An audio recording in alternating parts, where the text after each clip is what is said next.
Hi everybody, welcome to my channel. I've got a new video finally coming out and it's to promote a new book, and I really want to recommend this book for everybody. It's called Eat Like You Care, an examination of the morality of eating animals. It is by Gary Francione and Anna Charlton, who is his partner, and they've also co-written a book a long time ago called Vivisection and Dissection in the Classroom, which was a guide for students on how to actually avoid doing that. And that was written by the same authors, and it's available and you can buy it. It's prior to the other books by Gary Francione, I believe. I could be wrong about the date, but Eat Like You Care was co-written with Anna Charlton, and the cover is very distinctive. Obviously it's backwards, but it's very distinctive, and it's reached #1 on the UK and the US animal rights segment.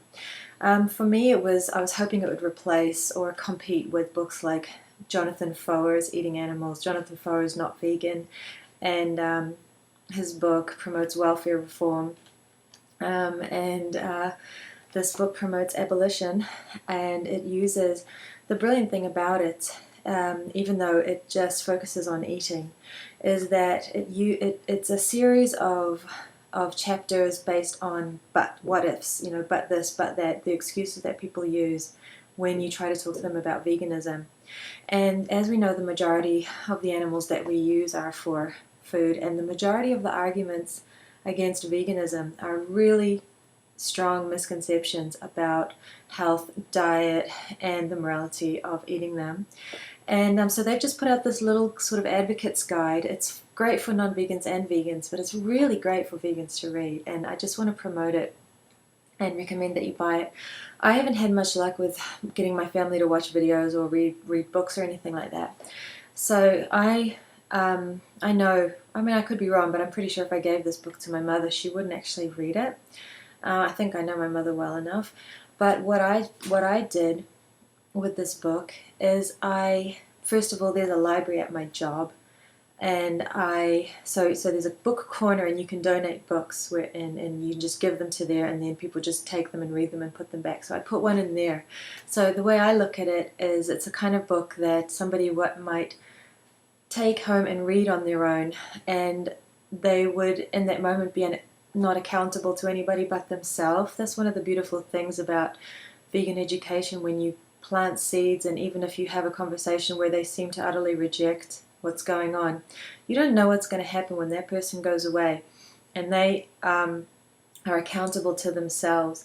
We know denial is very strong. We know that animal use is condoned. They could go out and get support from their friends. They could say, I spoke to a vegan today and she said this, and all their friends could say, oh, well, that's a load of rubbish, and they could all talk about it that way. But I know that when people, because I know myself and I know human nature a little bit, and I know when people get by themselves, if they've got a conscience, if they have any moral concern at all, which the overwhelming amount of people do, they're accountable to themselves. And these arguments the arguments in favor of animal use are ridiculous. They have really no substance. So this book has a series of chapters of what ifs and buts. So for example, but where do you get your protein? I mean, that is a common one. Will I get enough iron? So they've tackled all of these basic questions, but it's the primary function of this book is a moral book. It's not a book that that promotes veganism as a diet. It's not a book that makes veganism to be some kind of arbitrary dietary health choice. It's a book saying that we have no moral right to use animals. That's the premise of this book. We have no moral right to eat them, and we have no moral right to breed them for food. And kind of goes without saying, that means we have no moral right to do anything else to them. But as long as they're on people's plates, it's, that's sort of the paradigm. And but do fish really feel pain? Yes, there's a chapter. Look how long the chapter of fish feeling pain is. See, aren't there laws that require humane treatment of animals, and they discourage that? But what if we improve the treatment of animals? What if we treat food animals just as we treat our pets?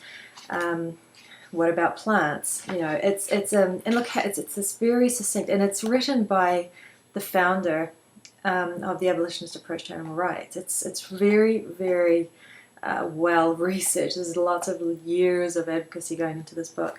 And it's available also in an electronic version. There's a Kindle version, and you can buy it and read it on your Kindle app machine, whatever you call it. I can't remember what they call it. I think it's called a Kindle. Sorry, I'm not au fait with all the... I'm really not that... I don't have a lot of knowledge of modern developments in computers and things, really, to be honest. But you can actually read it on a laptop or a PC. You don't need a Kindle to read it. So you can do it that way, but they finally put out a hard copy because people were clamoring for it. So like I said, I put one in the library at work where I'm hoping people will take it away and read it. And, you know, and I also, there was a free library. I got this idea from Sarah K. Woodcock, who's the founder of the Abolitionist Vegan Society. This is my tabs pin, which I've talked about before.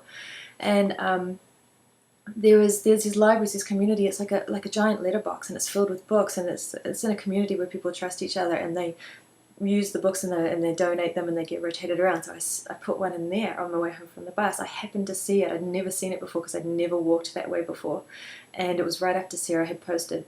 She had put some TAVS, the Abolitionist Vegan Society pamphlets in one, and I was like, what a great place for one of these books. And we're donating some to the Auckland Library, and we're really hoping that they'll put them in the system. But I have a copy for myself as well, and they're very, they're not very expensive, and all the proceeds for Gary Francione's books go towards animal rescue, adoption, fostering. He doesn't take any of the money for himself, so please be assured that the money is actually going to help rescued animals.